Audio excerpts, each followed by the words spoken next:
Alright, we all love happy stories with happy endings, right? So here's one. There was once a little girl born to Bengali parents, engineers, both of them. Like every typical Bengali household, her parents were a little too concerned about her future right from the start. After all, she was to grow up and become an engineer just like them, right? So the sooner the grooming began, the better it'd be for her, they thought. So she was put to play school at the age of 2.5. But surprisingly, as she started growing up, she started showing affinity for music out of the blue. Thankfully, her super supportive parents made sure she received all the right kind of training to cultivate her love for music. She grows up, she starts getting a lot of attention due to her skills, opportunities start flooding her way. She grows up and becomes a very successful musician. Her parents are super happy and proud of her, and they live happily ever after. The end. The perfect fairy tale I'd narrate to my daughter to put her to bed. No, but for real, life would be so cool if it was really like a fairy tale, no? No downs, no dips, just a perfect smooth cakewalk. But God, oh God, it isn't that way. Even Harry Potter had to battle the three-headed dog, weird-looking giants, soul-sucking flying shadows and whatnot in high school alone, in spite of having magic wands and spells. So who am I to complain? But for real, like, what would a story be without the mad twists and turns? And what would life be without the mad decisions, the crazy hustle, the falls, the fumbles, the tumbles and failures? I mean, that's what makes life worth it. And after around 2 decades on the planet, trust me, at this point I feel like it all starts to make sense. So far that you don't give up. Did I introduce myself? No, right? Oh, hi. Namaste. I am Antara Nandy, 24 years of age. I get to proudly say that I'm a singer, songwriter, social media influencer, and a playback singer today. I get to wake up every morning and do what I love for a living. But the route to getting here hasn't exactly been, how do I put this? Like the Bombay-Mysore Expressway? Super smooth. No, none of that. It was more like Mumbai roads during rains. More potholes than roads, really. If you haven't figured out already, the little girl I spoke about, that's me. And the story, my life, but not quite. I've realized that life is a lot more about the downs as opposed to the ups. It's a lot more about the criticism, the falls and the dark lows, as opposed to acceptance, appreciation, and happy highs. But here's the thing, it's how you look at those things and those situations and what you decide to do there, which decides your path ahead in life. And no matter how difficult a situation you are stuck in, there's always going to be two roads ahead of you. One, the easier, more convenient path, and one, the slightly tougher one. Too many big words, huh? Okay, let me put it in perspective for you. I was 4.5 years old when I started to train in Hindustani classical music. My super supportive parents made sure they provided me with all the right kind of training. They moved from Assam to Kolkata just so I could receive the perfect training for Hindustani classical music. But at the same time, they also made sure that I knew that music was only going to be an incentive for me. Only and only if I studied hard enough and I scored well at school was I allowed to sing at home. So here's what I had to do to pursue my passion. I'd wake up at 5 a.m. in the morning, go to school by 6:15. I'd wake up at 5 for my riyaz, by the way, leave for school at 6:15, spend the day at school, leave for music class right after school, go for tuitions till 9 p.m. During high school, that extended to 10 p.m. I'd come back home. If I wasn't dead tired by then, I'd study a little more, go to bed, wake up at 5 again next morning, and the drill repeats. And I had no complaints because at the end of the day, I could still do what I loved, sing.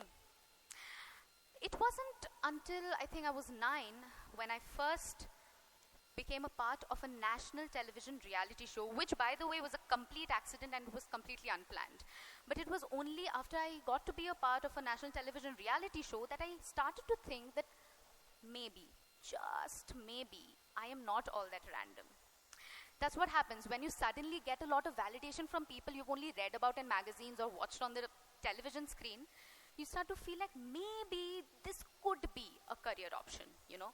Now all of a sudden I had all these new dreams. Now I did not want to just keep music as a passion. I wanted it to be my profession. I wanted to be a professional singer. Up until that point, life was pretty cool, you know.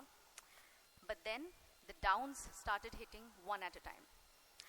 As soon as I was back from the reality show, my Guruji decided not to take me back under his tutelage.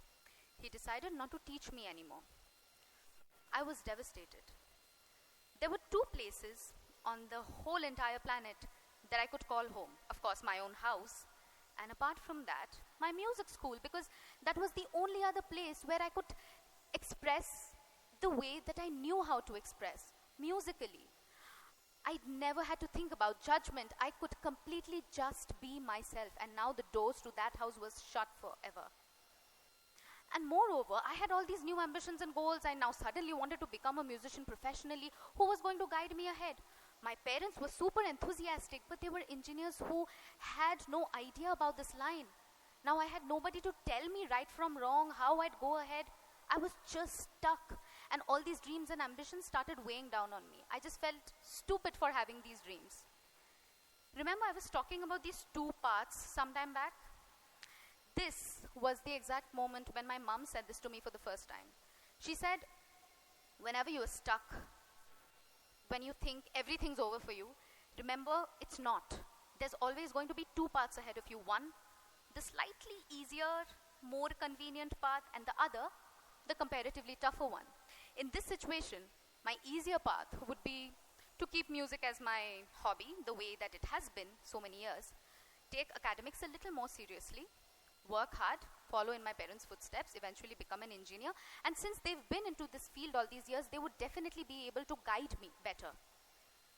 The tougher way, however, would be to knock down the wall that stood in the way of me and my dreams, carve my own path, irrespective of whether or not I had somebody to guide me ahead. Nobody's going to care when you make it. Nobody's going to ask you who helped you. At the end of the day, did you make it? That's all people are going to care about. And that's all that you are going to care about. Depend on nobody but yourself, is what my mom said. Considering I'm a full-time musician now, guess I took the second path ahead. Here's what I did. We went to every single CD store in the locality and bought my Guruji's CDs. And I'd listen to those on loop. I used to look up his performances online, and I used to try and learn Hindustani classical by rote, which, let me tell you, is far from the actual way of learning classical music. But I had no other way. I was kind of doing what Eklavya did. Eklavya wanted to learn archery from Guru Dronacharya, and Guru Dronacharya wouldn't teach him. So the only way he could learn was by watching Dronacharya teach other people. That's pretty much what I was trying to do. My mom would take me to ITC Sangeet Research Academy every week. That, by the way, is the academy where my Guruji himself was trained. Now, they'd have recitals and performances of their resident scholars every week. And you were, it was open to all. You could just go there and watch. So we'd go there for 3 years, every week. I'd go there, listen, record, take notes, analyze, try and learn what other people were singing. I did that for 3 years. After that, with a little nudge from my mom and a lot of battling inside, we gathered a little courage and I went for the auditions of Sangeet Research Academy in Kolkata, which, let me tell you, is by far the most nerve-wracking auditions that I've ever appeared for. I qualified it. I became a scholar at the academy, and now I had a guru. They appointed a guru for me. I had somebody to call Guruji. After 3 years of not knowing what to do, just bloody looking for help, I finally had somebody who would tell me when I was doing something wrong, who would scold me for not doing my homework on time, who would hold the torch ahead of me. It did feel like a personal victory, because these 3 years, we had nobody to tell us what to do. We kept fighting. So after 3 years of overcoming one of the biggest and first obstacles of my life, which I really thought would be career ending, it did feel like a personal victory.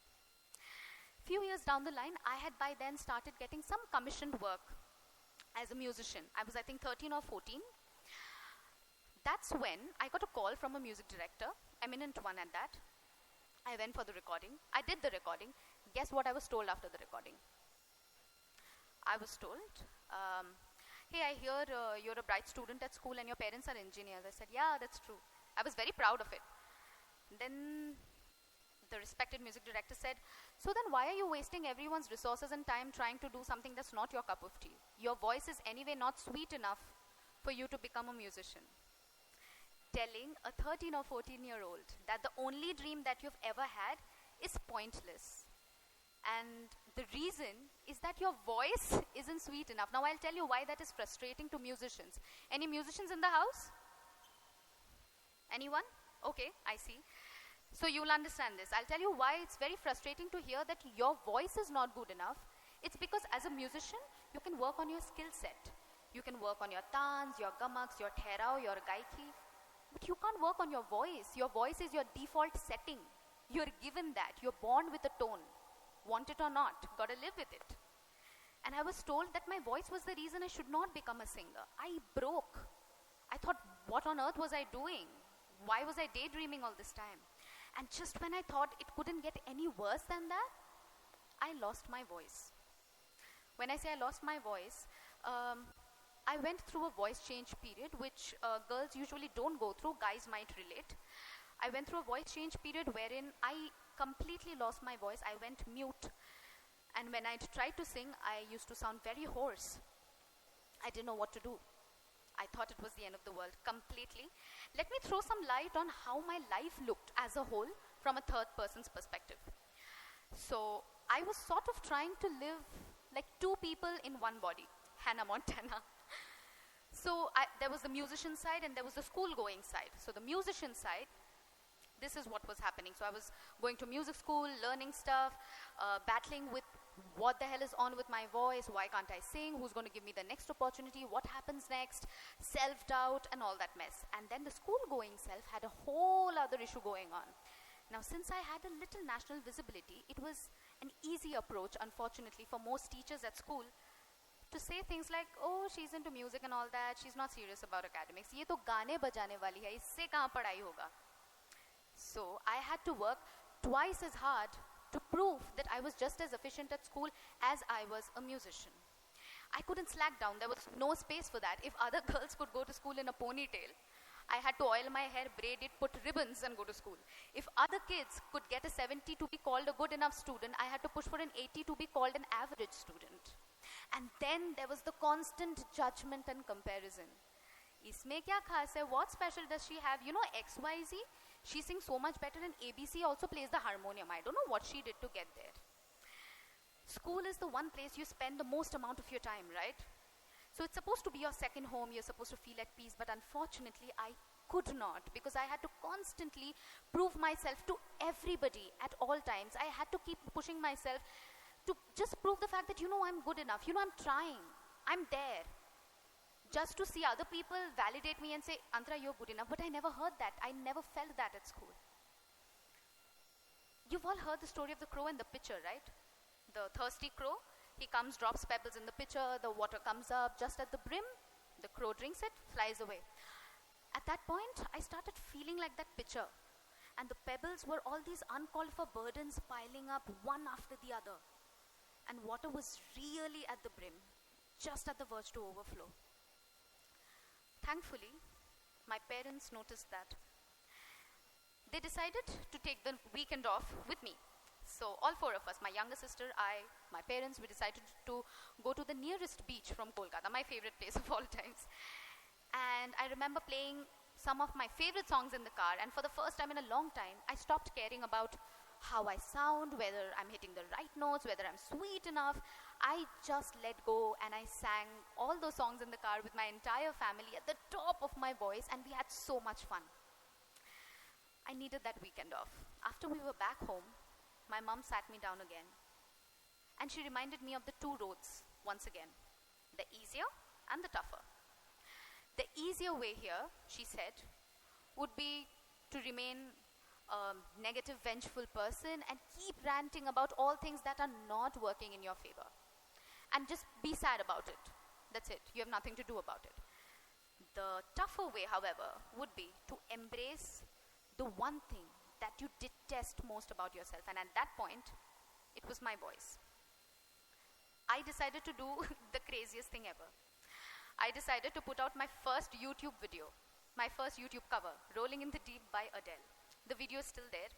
And it is by far the single most embarrassing video on my channel, but I do not intend on taking it down anytime soon, because every time I revisit it, it reminds me of all the internal battles I had to fight just to convince myself to make a public display of my biggest insecurity at that time, my tone, my voice. Now it was out in the open for anybody and everybody to judge, to criticize, to troll, and I was trolled. I was trolled for my tone, I was trolled for my fake accent, I was trolled for a weird looking video, but it was a first step that I'm very proud of.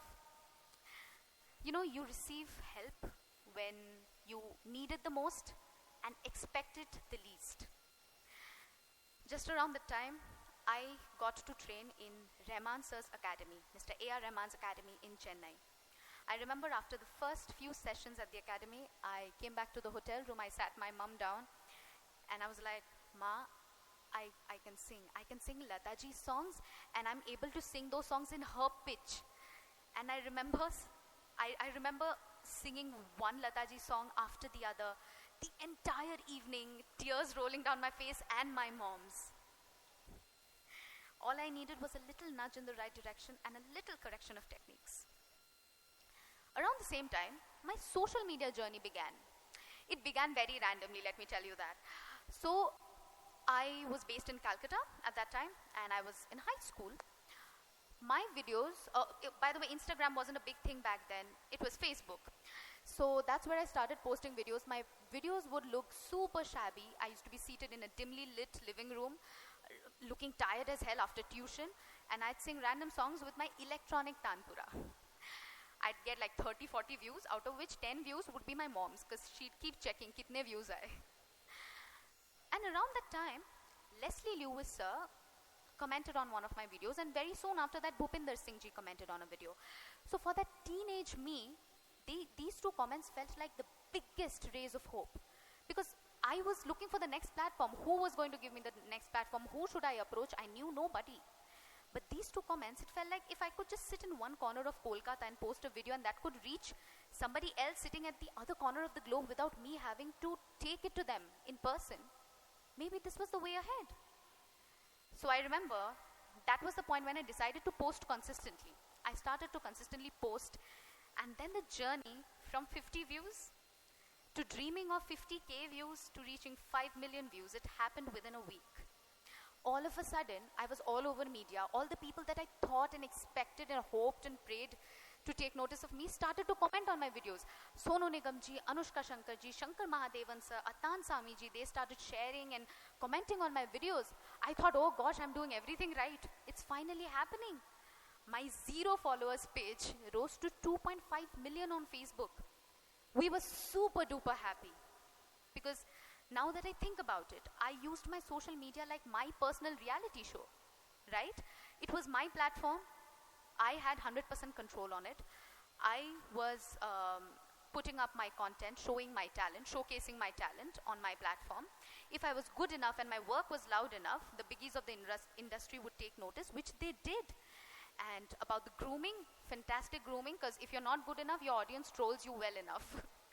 And if you're lucky enough, you get constructive criticism, which you can work on for your next content. And might I add, massive worldwide visibility. So I felt amazing, but we hardly got the time to celebrate that 2.5 million followers before we could even process it. My page got hacked and deleted before we could retrieve it. All these years of work, while I was in high school and a science student, all of it was just gone. Poof. No retrieving, nothing. My only platform, my only portfolio, by the way, it was just gone. The page that you see today on Facebook, it took me 3 whole years to reach 1 million. Nothing in my life has been drastic and dramatic. Nothing happened overnight. Everything, unfortunately, took a lot of time. Cut to lockdown 2020. I had just graduated from college, and I was super excited because I was finally going to move to Mumbai and pursue my career as a musician full-time, and I was going to meet all these people who had been commenting on my videos. It was super exciting, the whole thing. And then we were all bummed because lockdown. We were stuck indoors with nowhere to go. I was frustrated and super angry. That's when my younger sister Ankita and we came up with a new series called Balcony Concerts, wherein we'd stand with ukuleles in our hand on our balcony and we'd sing folk songs at large, some film songs too here and there. We covered 24 languages over 36 episodes, and little did we know that series would be the biggest boost to our careers. We did as many as 173 virtual shows. We didn't even know virtual shows could be a thing, but we did as many as 173 virtual shows for some of the leading corporates of the country. After lockdown opened, since then, till date, touch wood, I thank my stars, Ankita and I haven't sat at home a single day. We've been gigging and working on some of the most exciting projects. I got to work with the iconic duo Salim Suleiman right after lockdown on a project for the Finance Ministry of the country for Azadi Ka Amrit Mahotsav. 2022, my dream year. I got a call from Rahman sir's office saying that I was finally going to sing for one of the biggest films that released in 2022, PS1, Ponniyin Selvan 1 by Mani Ratnam sir, and I got to sing one of the songs in the film in 4 languages. All the 4 languages are languages that I don't speak, by the way. From worshipping posters of Rahman sir to being told don't dream of being a singer, to finally making it as a playback singer, I'd say we've come a full circle, and the journey has definitely not been easy, but it's been something for sure. And I am proud of the downs more than the victories, because it's that keeps me grounded and helps me remember all the struggles I had to go through to get here, which is why I never take anything for granted. Ankita and I, we have recently made our debut in the Bengali film industry for one of the biggest production houses. It comes out during Durga Puja. I leave for my first solo US tour in a couple of days. All the dreams that I had as a child are coming true one by one. And I can see it happening. And it makes me feel, I don't know, I have no words to express how this makes me feel, because there was a point where I thought my dreams were pointless. But now standing here, one thing I can say for sure is the fact that if you have the courage to dream, if you dreamt, क्योंकि सपना देखना तो basic होता है ना, सपना तो देखना ही है, बट सपने को फॉलो अप करना भी बेसिक ही होना चाहिए. If you had the courage to dream, have the courage to follow up on that dream, no matter how difficult it gets. Because no matter how difficult a situation you think you are in, it's never the end. There is always going to be 2 roads ahead of you. The easier and the tougher one. And you know within yourself which to choose. I'd like to end this speech right now, but I am a singer. Come on, I can't leave without singing. So there's this one song which has presently become like my go-to song every time I feel down or low, or I feel like, oh gosh, it's all over for me. This song has become my go-to song, so I'll try and sing it. Am I audible enough?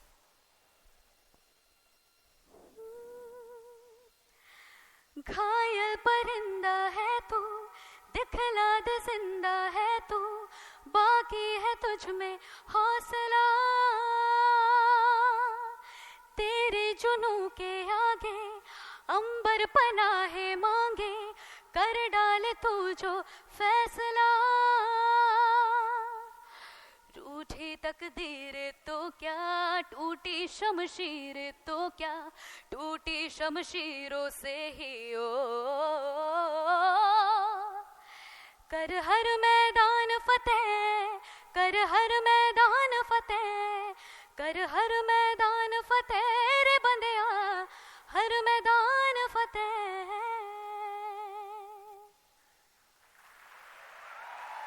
Thank you. Thank you so much.